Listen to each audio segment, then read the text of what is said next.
Hey, I want to thank everybody for joining us today. We are talking to a really good friend of mine who is an adventure filmmaker. He's my partner in crime. We've done some adventures before in the past and looking forward to doing some great stuff in the future. He is the adventure filmmaker over the Timber Cross. That's his company, and I'm really excited to have him on today. What's going on, brother? Hey, happy to be here, man. Just hanging out. A beautiful spring day. The snow, it's finally melting down here. Yeah, So, I actually but was able to get to my sled dog team without using my snowmobile, using my truck today. Um, it was a little sketchy in a couple places, but but we well, are it's in another week, we're making that another very week. That'll muddy take time. transition from snow to mud to ground. So man, you've had an insanely busy year. I think just this year you've been to Central America, you've been to the Arctic, you just got back from Miami. Like, is there anywhere you haven't been? Man, I haven't been out to the West Coast for a while. Okay, for a Most of while. it's been East Coast, but well, I guess Alaska last year. I guess That's West Coast. technically that's West Coast. Yeah. So, Yeah. yeah, I can't even say that. So no, we've been lucky. It's been a good year full of plenty of travel and been fortunate to do some cool adventures here at home as well. A couple backcountry trips. One with you with the dog sled team where we checked out that abandoned town and chilled out in that crazy cool cabin in the middle of nowhere, and then backcountry bush plane went ice fishing for some massive muskies. That was a lot of fun, but Maine's my Yeah. happy place. So no matter where I go, Yeah. this is definitely home and where there's plenty of adventure to be had. When you've got a Maine hunting guide that says, hey, you know that abandoned town on the border of Canada, way up in the North Woods? Well, I own a cabin near it. So you guys could mush out there and camp and explore the abandoned town and come back. Like, you can't say no to that. Like, you got to make that happen. No, probably one of my favorite trips this year, to be honest with you. Yeah. It was Like a that lot was of fun. great. That was real It was great. a lot of fun. So, what do you got? What are you wrapping up right now before we talk about what you've got going on in the future? Mm. Just wrapping up, been doing a lot with lobster fishing actually this Okay. year. All through the winter, a good buddy of mine, he is a big YouTuber and TikToker showcasing lobster. He's a fifth generation lobster fisherman, and he's just educating people on all of these incredible catches. And a really good friend of mine. I've been helping him with his media for a while and doing a bunch of stuff with that. But some small documentary work, finishing up that project that brought me down to Panama and brought me to Miami. Going to be trying to wrap that up soon, and then potentially a short trip to Africa coming up here soon to teach a film team down there to help equip their church to better tell the stories that they have. And then come June, July, going back to live with the polar bears for a few months. So excited about that as well. But at the same time, heart sick to be leaving home again for the second summer, leaving during the best weather. But to hang out with polar bears, it's pretty special. I think, and for the people who don't know you, people may be listening that haven't, seen your work before. Really, what sets you apart in my mind is it can be summed up in one word, and that's passion. Like, you take on passion projects. Of course, you have to make a living. You have a family. You have some beautiful kids, beautiful wife. You got a pretty cool shepherd back there, and so you've got bills to pay. But when Yeah. there's something that really ignites your passion and ignites your sense of adventure, you jump right onto it. And I think that's really what sets you apart. You can feel that sense of passion in those passion works that you make. And that's why, what was it, 3 years ago when I was doing the Togo 261 dog sled expedition. I got a call coming in. Hold on a second. When I was doing the Togo 261 dog sled expedition, the idea, was presented of, doing a documentary about it. And I was like, main adventure outdoor filmmaker. There's like only one guy that, fits that bill. And you and I hadn't even met yet, but I'd seen your work, and your work had excited me. And I felt like this is the guy. It's got to be this guy. And thankfully, as important as money is to you, your passion is really important to you. And you heard my sales pitch and hopped right on. Man, yeah, you said it. The passion is such an important factor for me. Obviously providing for the family, like you said, is huge. But, when I'm looking at any project, it's got to check a few boxes, and depending on where that lies, some of them, it could be really something that I don't love, but I can still bring that creative, artistic side if it's going to feed the family. But if you can get me into the middle of a really good adventure around some great people to tell an amazing story, that's a huge, huge check mark. And, that's what it was with you as well. When you reached out, I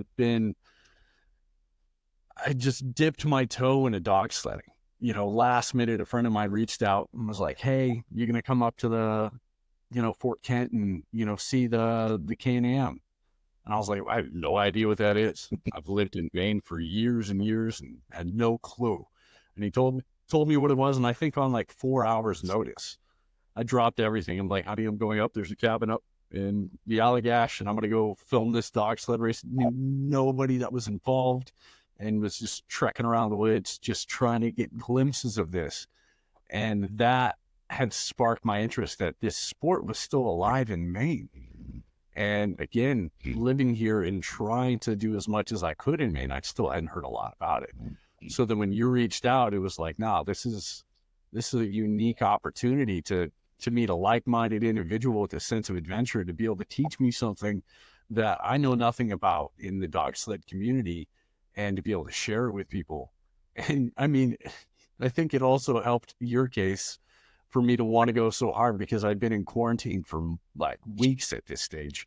And then I just got done with this big competition, being stuck inside for, I think, a total of like 5 weeks.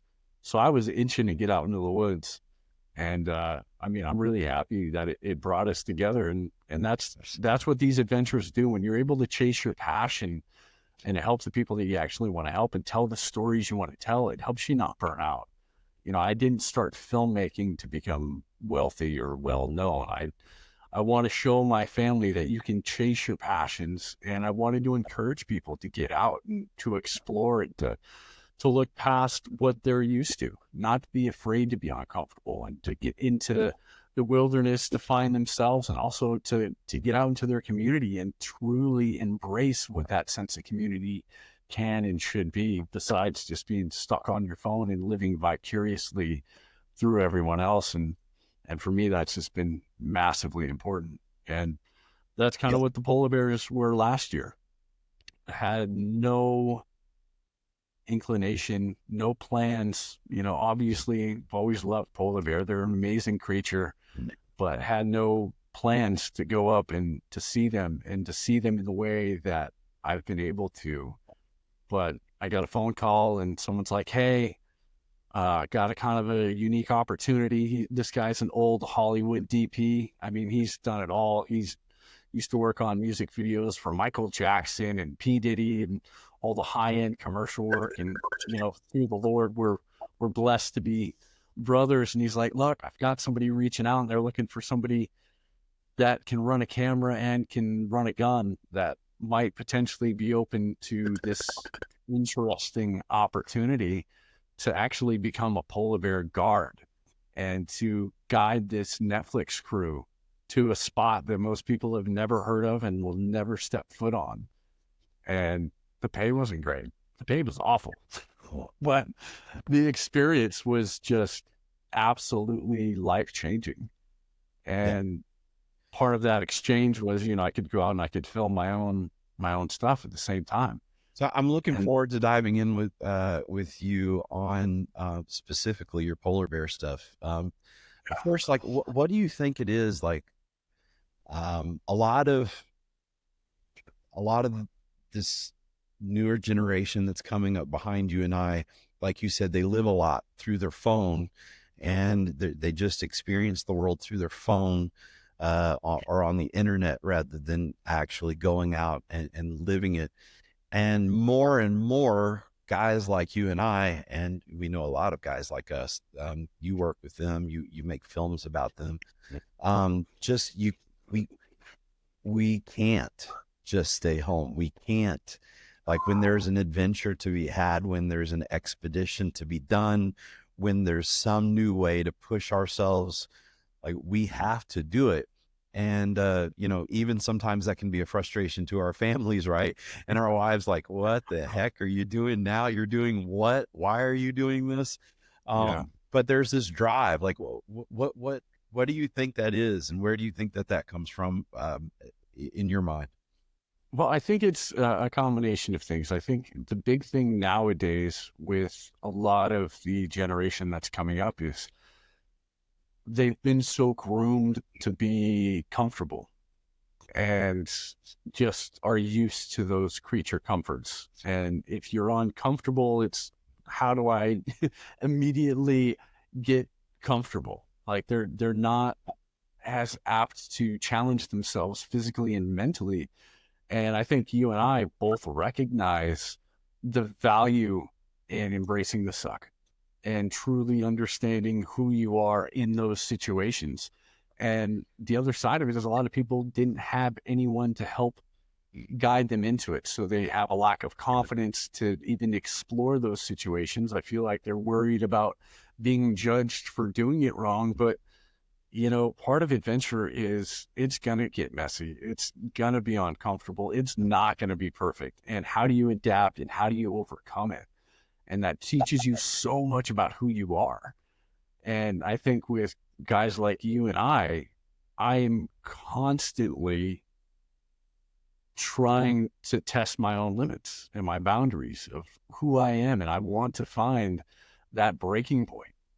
Yeah, As dumb as that may sound, like you've learned so much about who you are. And when you know where that line is or how massively difficult or uncomfortable certain situations are and you overcome it, when you enter other situations in life that suck, you can just kind of shrug it off. You reach into that cookie jar of your accomplishments and go, yeah, no, I've made it through so much more than this. yeah, I know I can overcome that. I think it's the writer of Hebrews, in the Bible, whoever that is. Some say it was Apollos, some say it was Paul, but I think it was the writer of Hebrews that said, no trial, no tribulation seems pleasant in the moment. And but it's only in that, rear view, when you look back, that you say, Yeah. wow, that was so worth it. And I'm so glad that I went through that. I can't tell you how many times, and it happens often, especially, training for long distance sled dogs, when when you've slept, 4 hours in the last 3 days, and that's no exaggeration. When you've slept 4 hours in the last 3 days and you're out on the trail, it's like, why am I doing this? What is Yeah. possessing me to do this? And it never, like, and there are times like, man, why? I just, this is crazy. This is stupid. I'd rather be in my bed. I'd rather be doing this or that. And then you get on the other side of it, and you see the rewards that come from it. And they're not always tangible rewards, right? They're not always financial rewards. They're not always, and we come out of them with scars. Sometimes we come out of them with injuries sometimes, but like, the reward is in the depth that it brings to our character, and the depth that it brings to our soul, and the communion that it gives us with the Creator. I'm speaking for myself, but just having that intimacy with the Creator through creation is a big part of it for me. Yeah, I think you touched on a lot of really, really important things. Like it is, embracing the joy and the tribulation and the lessons that can be learned. And, some of the things that you get on the backside, like you said, it's not monetary. If you chase these things for monetary reasons, you're going to be absolutely miserable, but the depth of your character and the ability, especially, with what we're talking about with you mushing, the ability to have that incredible level of discipline because it's your character of what you're doing when no one is watching. And it shows when you put in the time in the races or when you're putting in the longer treks. You can't fake that kind of thing. You know what I mean? And it's easy to put on a fake persona, but you get out into these adventures, you get out into this real world. When it hits the fan, you're going to see your character. I don't know who said it, but it's, you truly can tell what flavor of tea it is once it's sitting in hot water. And there's that confidence that you can pull from all these situations of going through the tribulation. And then I'm a weird dude, and I love telling stories. And I've had a theory for a very, very, very long time. And some of the worst times make the absolute best stories. So when stuff starts blowing up all around me, sometimes back in the day, I'm literally the guy that's laughing because I'm thinking ahead. I'm like, man, this sucks. This is awesome. Like, last this is great.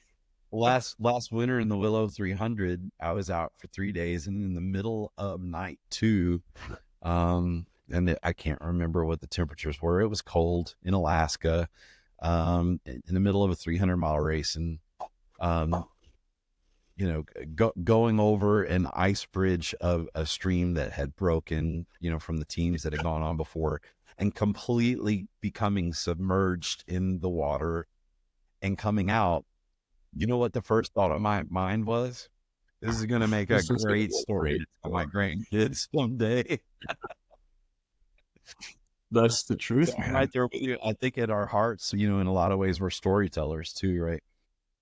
Yep. And again, touching on the whole thing of telling your kids, your grandkids, for me, my kids are still pretty young. And, I took on this career, not in a great financial situation, you know what I mean? But I really want to see them. I want them to see tangibly that if you chase your passions and the gifts that the Lord has given you, that, there's great reward in that. And it's not always monetary, but, we do have a lot of freedom, and it does take me a lot of incredible places, and we can help a lot of people. I was doing construction before this.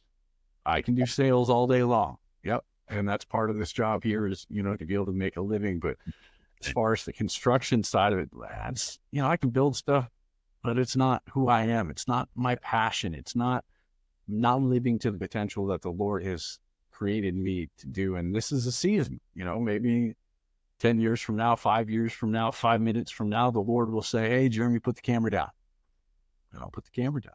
Yeah. But right now, I'm going to live and share as many great stories as I can. But as you said before, like that adventure side, that's always been something that's been infused in me from a very young age. That unless the Lord takes it away, it's going to keep happening. And I might as well carry a couple extra pounds with me and share the adventure. So speaking of sharing the adventure, you've been doing some work with polar bears. I think you've been up twice to the Hudson Bay area working with polar bears, and you're going back up this summer. Is that right? Yeah, likely. Yep, most likely. If everything goes as planned, we're gonna have a unique opportunity. So I'm one of a handful of certified polar bear guards in this region through Nunavut. Like, it's not an easy thing to achieve. So it's pretty cool to have that random certification. Pretty much useless anywhere else in the world to say, hey, I'm a polar bear guard. Well, lots of people would like to have that, but they would have none of it. Oh, dad jokes for days. Okay, so you're up in Nunavut. Go ahead. I'm sorry. So we're up in that region, and it's cool. So last year, I was able to spend a decent amount of time out there alone, which is cool. We're able to set up this floating barge at first, the 10 by 37. It's like a bobber. I mean, it was just getting beat up in the storms, and we're literally in the Hudson Bay in this region where we're outside of these river estuaries. So at low tide, there's only a few feet of water under the barge. And then at high tide, you've got like 15 to 16 feet. And at high tide, you'd have thousands of beluga whale for hours just flying, not flying, swimming, swimming all around the barge. And then you'd also have bear swimming all around in that low tide. You'd have bear like walking by your barge. And during the night, the storms would hit. And we had, I think about, I don't know how many, 70 to 90 cinder blocks in the bottom. And we'd have to literally jump in the hatch below and be shifting and moving everything around because this floating vessel was not equipped for that. But we got commissioned to guide a Netflix team to get some incredible shots that I can't fully talk about what we got without breaking NDA. But, we're out there for a few weeks and then they moved on. And then I was able to take the barge to a different location and then guide a separate Netflix team for the same series onto this incredible island. And this island just blooms with purple flowers and polar bears. And you've got white sand beaches and black sand beaches and, things that growing up and even till just a few years ago, footage I've never seen in my entire life because the narrative of that we're always shown, it's just these polar bears on ice. And if it's recently in the last couple of years, it's polar bears on melting ice because these poor bears, they're all dying and the ice is all gone and there's no way they can survive off the ice. Let's dig into that. So as you know, wildlife biology is it's what I teach in school, and I studied conservation management in grad school. And what we know is that apex predators like the polar bear is a keystone species. And what that means is that it is an indices of the health of the ecology of the region. And since the 1970s, we've been told that the polar bear population is, plummeting. They're on the brink of extinction. It's just getting worse and worse and worse. But unlike a lot of those doomsday scientists, you've actually been up there. So what are you seeing, and what's your takeaway from what you're seeing up there? It's interesting because, being in the town of Churchill, which was like 60, 70 miles away from where we were camping out remotely, you talk to a lot of the locals and they're seeing more bear than they've seen in years and years and years. I'm not saying that, everything is fine and everything is honky-dory, but when you've got a small group of people that have lived there for 40, 50, 60 years, even sometimes longer, and they're saying that they're seeing more polar bear than they've ever seen in their lifetime, well, I'm going to be more apt to take their word for it than certain scientists that are not studying it as in depth as they need to from a remote location. But even the population scientists of the polar bear, they're actually affirming what you're saying, right? That the actual populations are actually, despite what we're hearing, actually going up, right? Well, and part of it too, it's the agenda piece, not to be a conspiracy theorist or anything, but as a filmmaker, it's hard to get things financed. Like we're talking about the balance between passion projects and paying projects. If I've got a project in mind, I've got to find people to back it, or I have to self-fund it. And, I've got all of this polar bear footage right now. I've got tons and tons and tons of footage, and I've got enough to make something pretty cool, but I can't pick up a necessary sponsor for that. But if I wanted to jump into the climate change initiative, I wouldn't have an issue. If I wanted to jump aboard and use these adorable bears as the mascot for climate change and talk about how our environment is destroying them, no, there wouldn't be an issue. And that's really easy money to come across. And I've actually even had people on Instagram reach out to me. They're like, hey, we want to help support these polar bears. Can we provide you with funds to help share the climate change initiative? Where my response is, I would love to work with you, and I'd be happy to receive some funding to educate people and showcase what I'm actually seeing, right, and what I'm actually hearing. Right. I'm not a scientist, so I'm not going to make super bold claims, but I'm getting messages from people that have been studying them for years, and they're zoologists. And, I've got this one shot of a mom and cub, and they're snuggled up on a rock, and it's adorable. They look like a yin yang. And from above, I mean, they're just like right into each other. They're like both hanging off the rock because they're so big, and they're surrounded by water. There's no ice in sight because the subarctic does not have ice in the summertime. These bears choose to come off the ice for hundreds of years in this location because where the river estuaries flow in Hudson Bay, that's the first place it freezes. And that's one of the last places it thaws. So they come off the ice there, so they have the most hunting ground. And then they go on the ice there because that's the soonest they can get to hunting ground. And then they distribute along that line. Yeah. They've been doing this for ages. Long before we knew they were doing it. Just to kind of go along with what you're saying, and I think you'd agree, because you and I have had a lot of conversations about this. I think we both agree that is the climate changing? Yes. B, is it warming? Probably. C, are humans to blame? Maybe. D, can the humans fix it? I have a big question mark on that one.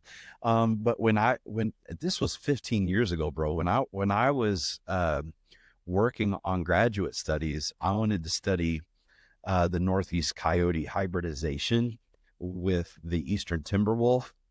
And people up here, people everywhere really in Western culture hate canids, they hate wolves, they hate coyotes, they just want to see them gone.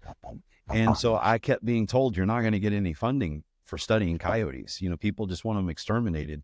They said, but if you can dress whatever you want to study in, global warming is what they called it at the time, global warming garb, that then you can get funding. And everyone was blaming the coyotes for the white-tailed deer crashing. So what I ended up doing was white-tailed deer winter survivability.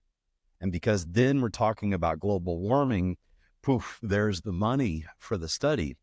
And and so what's funny is after 2 years of studying this, and we looked at white-tailed deer wintering areas versus where the white-tailed deer are actually migrating to, and they actually did, small migrations to wintering areas.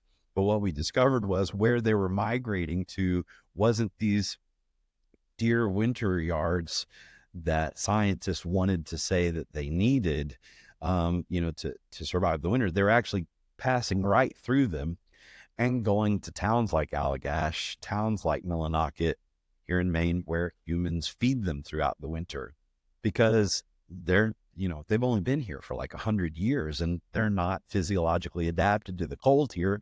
So when we have extreme winters in Maine, which we do about every 10 years, their population plummets, and they're, really dependent on humans feeding them. But I said all that to say the data that we were receiving wasn't what the timber and those sponsoring us wanted it to be. They wanted it to be, oh, look, we've set aside this habitat for the deer, and here the deer are using it. And the science wasn't showing that. What the science was showing was they weren't using it at all. They were passing right through it to go where humans were giving, to communities where humans were feeding them to survive the winter. That's what they needed in this region. And that creates a whole, invasive species. Why are we managing for a species that wasn't here 100 years ago? Because it's a desirable game species, et cetera, et cetera, et cetera. But, I said all of that to say, if you wonder why we're being flooded with so much climate change science, it's because that's where you're going to get the money. And and as a scientist, if you want your research funded, you've got to talk about global warming. And the last thing I'll say on this, and then I'll be curious to hear what you've got to say, is the new religion of the world. We're in a post-Christian era in the Western culture, and the new religion, because humans always have to have a religion. The new religion is science, right? And to people who don't study science, they're always like, science is the only objective truth. Science is the only unbiased truth. And what I tell my students all the time is, I'm like, because all of my students play sports here at the school, and I'm like, referees, are referees biased or are referees unbiased? And oh man, they explode. Referees are so biased. The referees we had at that last game, and they were calling for the other team because they liked the other team, and they were calling against us more than they were calling against them. And I said, so referees are biased? And they said, yeah, yeah. And I said, but are they supposed to be biased? No, they're not supposed to be biased. And then I shift that over to science. Are scientists biased? No. Well, like referees, they're not supposed to be biased. But you've got two things working there. Everyone has to acknowledge that they come to every project with a degree of bias. And two, they've got to make all the people that funding their research happy with the results that they find. So there's some major bias in every field of science. Yeah, and I mean, you add the human factor. None of us are perfect. Like you said, approaching any situation, we approach it with a level of bias and thought. And, especially when it comes to something like polar bears, it's similar to what you were saying is, there's all of these scientists saying one thing, and then we're viewing the animal behavior in the field in a different way. And when it comes to something like the polar bear, I'm not saying it can't be found, but you're not going to find the accurate information online that you're looking for. And it's so easy to be able to build, quote unquote credentials in these fields by repeating these biased research papers and biased funding. So if all the funding is using the polar bear as the mascot for global warming, now anytime you're looking up information about the polar bear, well, what are you going to keep finding? You're going to find it again and again and again and again and again. And you go, it's easy to be spoon-fed and go, well, if that's what I keep reading, that's what has to be the truth. So tell us what we're going to keep hearing, but you got to use your David Attenborough voice when you tell us. The polar bear is dying and no longer on the ice.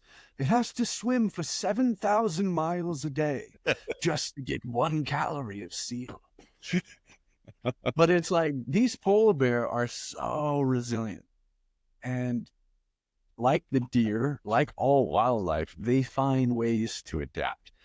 And, like you said, these deer, what you found is they were going through the lands that scientists were saying that they needed. And polar bear is different. It's the summertime. That's the hard time for the bear.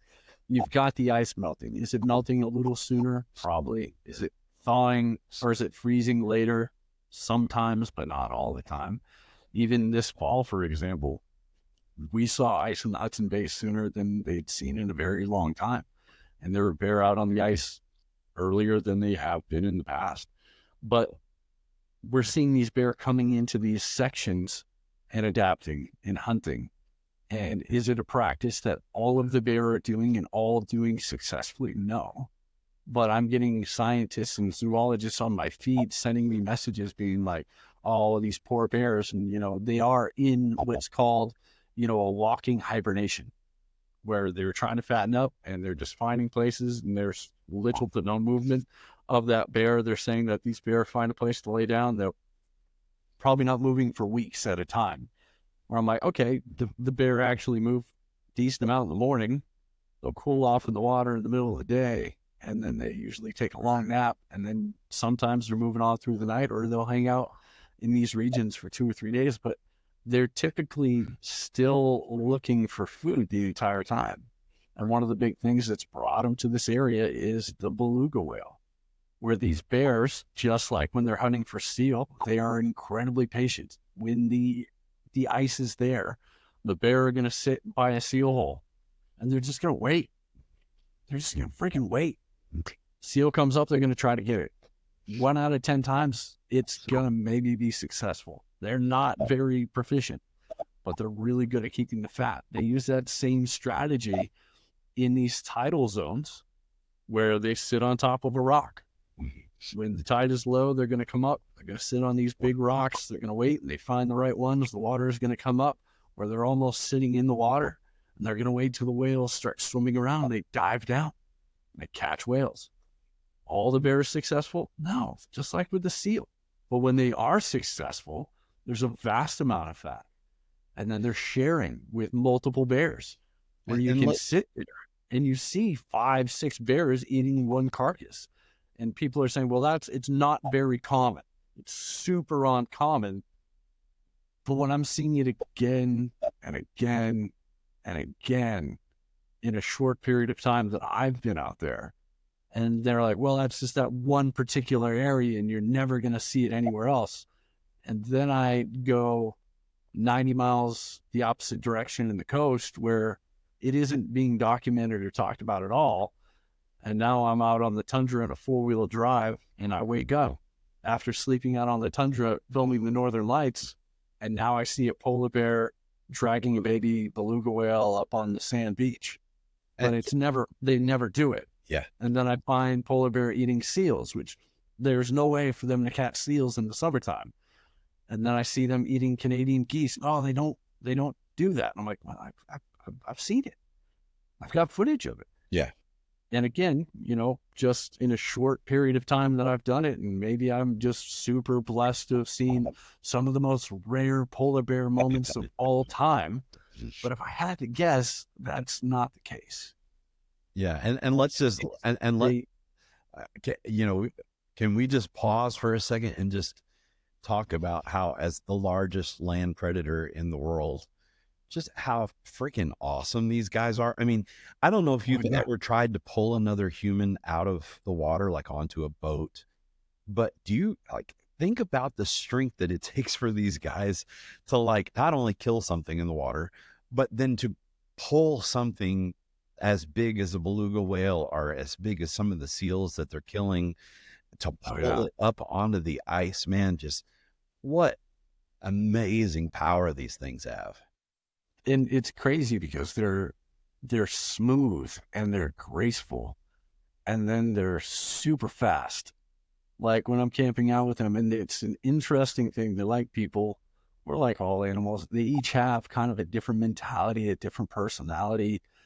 And I've been closer to these bear than I would have never imagined physically possible, multiple times. And the amount of bear encounters that I've had, and again, it's seasonal type stuff. I know in different seasons, their mentalities are going to be significantly different. But I also know that they're very opportunistic, and they're very, very, very, very persistent. Yeah. So once you get viewed as food, it is very hard to convince that polar bear that you are no longer food. Where this 3-legged polar bear, my favorite polar bear, Hercules, she lost her back leg as a cub, and everyone thought she had died. And they had recorded her as a cub on one of these backcountry missions, and no one had seen her for years, and everyone assumed she was dead. And she happened to stroll onto the island that I was camping at and hung out there for like 8 days. And she was still there when I left, but it got to the point where that bear was just constantly stalking me, no matter where I was walking around on the island. She's missing her back leg. And so she'll get a good trot going, and then she drags her butt, and then she trots. But I mean, even missing a leg, that bear would move. Yeah. And unfortunately, it's those animals that have handicaps that are going to be more prone to attack a human, because No, I wouldn't even say that in this situation, but it's any bear, any of these bear. Like if I didn't take extreme action, never hurting the bear, but setting hard, fast boundaries and never running, they would be incredibly persistent. yeah, my point is whether it's a wolf or a coyote or a tiger or a lion, humans make for easier targets than their usual prey. We don't run very fast. We don't have claws. We don't have big fangs. We're compared to the thing, and it really goes back to God, instilling. Thank thank the Lord, he instilled in nature this natural desire to avoid humans. Like these predators, they don't want to be anywhere near us usually, except for when you start talking about these huge, like you're dealing with polar bears. They don't see anything as a No, right. and that's the cool thing. It's like if you go to the town of Churchill, like if you Google it, you look at it, it's the unofficial polar bear capital of the world, and it's this unique and crazy area where there are bear that come in and out multiple times throughout the year, and they know what humans look like and everything like that. But you get further up the coast into these spots that you've got to get dropped by a helicopter, or you've got to take like a 7-hour boat ride. And to be like blunt, there's only maybe 2 vessels in that whole region that can even take you into the bay that far. So not many people are getting there. And these bears have never seen people before. And when they look at you, they're curious. They're just as curious about me as I am of them. And, they don't know how big they are, but they also know that they're not afraid of anything but themselves. Mm-hmm. And depending on the age of a bear, like if you see a big boy, I mean, just a fatty, his face is all scarred up. Well, he's over 4 or 5 years old, and he's gotten into some really big fights. So now his mentality, his confidence is significantly different. When you run into like a 3.5-year-old bear that's not fighting for breeding rights yet, they're still in that wrestling sparring phase with younger bear to size themselves up and to see where their strength is. So when they look at you, sometimes they're a lot more bold than these bigger bear.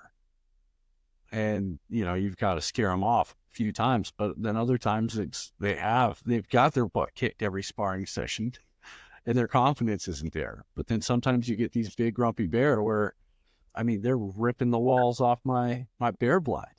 I'm yelling at them or, shooting the shotgun off, and they're like, all right, I'm going to stop, but I'm going to lay down 10 feet from you. And I'm just going to chill here until I'm ready to go. Yeah. And once they get up and start being curious again, you've got to be right on it. And, there's a situation where I had 2 of these bear ripping into the blind at the same time. One's breaking down the back, one's ripping into the front. I'm up on the roof and I'm running out of ammo, scaring these things away because they smelled what I was cooking. They're like, oh man, like that noise is loud and it's scary, but it ain't hurting me. Mm-hmm. And then eventually you've got to, do something where it's more uncomfortable, where now the bear is like right up at your feet and it's like bear spray right up in the nose. Yeah, it's like full spray, but it's like those boundaries. And for me, my main mission is like, I never want to hurt one of those bear. I don't want to cause permanent damage. You know what I mean? I'm in their territory. If they attack me and drag me out to eat, well, that's my fault. I showed up in their territory. I'm hanging out of their house. You break into this house, and if you end up not coming back, that's your fault. Yeah, and that what you just said is really important. Probably we can wind up with this thought and get your feedback on this. Is that there is this false dichotomy, this false notion that the far left extreme atheists, far left people, they're the ones who care about the environment, and and the right, the far right Christians and the conservatives, they don't care anything about the environment. They don't care about nature. We don't have to buy into every narrative that we're being sold in order to care for creation. I mean, creation care was humanity's first job. Like God told Adam, this is your job to care for where I've placed you. And, I think that's a false dichotomy. I think that we as Christians should care more about creation than we're children of the Creator. We have, this is our inheritance, and we need to care more about it than anybody, right? Yeah, I would agree with that. And at the same time, understanding that all of this is temporary and part of God's plan and God's design. And to go into the climate change movement, the climate has been changing for a very long time. And I think a lot of the research that we're developing now is kind of catching up to some of that. But I mean, look back at Noah. I mean, as soon as that vapor canopy was changed and rain was introduced to the earth for the first time, that was the first truly significant change of climate. And the earth will never be the same after that. Our longevity has gone down drastically. But yeah, we are charged to be good stewards of this land. And I think as adventurers, we understand that, you know, a lot of these incredible places out in the wilderness, and it is a true glimpse of the beauty that God has provided. And I mean, I always feel that way. One of my favorite things, I think you would agree, is when you're out in the middle of nowhere, so far away that there is not even humoring an idea of light pollution. And you look up into the sky and you see the stars, the northern lights and the moon, and just what God has created. And you wake up that next day to that beautiful sunrise that's just for you. You're seeing all the animals and all the flora and fauna. I mean, it is truly something special and something that we should be taking care of to pass through to different generations. But at the same time going, this is all temporary, and this isn't my home. As much as I love it, my home is with Jesus in eternity. And this is just a grain of sand on an endless beach in the light of eternity. And the beauty that is here is just a fraction of the beauty that's going to be up there with our Creator. Mm. But yeah, our first job, Adam, take care of this. And even after the fall, like, look, no, your job is still to take care of it, but you're going to sweat and you're going to bleed to do it. And in our eternal home, in eternity, you know, as the bride of Christ, we rule and reign with him, but rule and reign over what, where, you know, even then, you know, stewardship is going to be huge, going to be our job. I want to apologize to you for, I am not a very important guy, but the moment we started this, my phone starts ringing, my messages blowing up, and you know, I'm new to this podcasting thing, so I want to apologize to you for everything blowing up. And I want to wrap up with asking you to tell everyone where they can follow you, where they can watch what you're doing, and check out what you've got going on, especially with the bears. Yeah, so I do a lot on social media. You can check out the website, thetimbercross.com. And if you type in Jeremy Grant on any social media, that's where you're going to find the Instagram. That's going to be the main spot for most of that content. But I got a lot of cool stuff going on, and this season is going to be, it's going to be really interesting. And then I don't think we're talking about it yet, but Jonathan and I are definitely not done by any means on our adventures. But I would recommend you guys go check out the documentary that we did make together, True North, Legends of Dogs and Men. And you're going to see him mushing through the gorgeous backwoods of Maine to honor this legendary breed of dog. I'm really excited about what we've got planned. We're not quite ready to share it, but when we do, we're definitely going to have you back. Thank you for joining us. And I want to say to everybody, you know, click like on this, subscribe to this podcast, follow it, and make sure you give Jeremy Grant and the Timber Cross some love by going and checking him out as well. Thanks, Jeremy. Hey, I appreciate your time, brother. We'll chat soon. It was good to see you.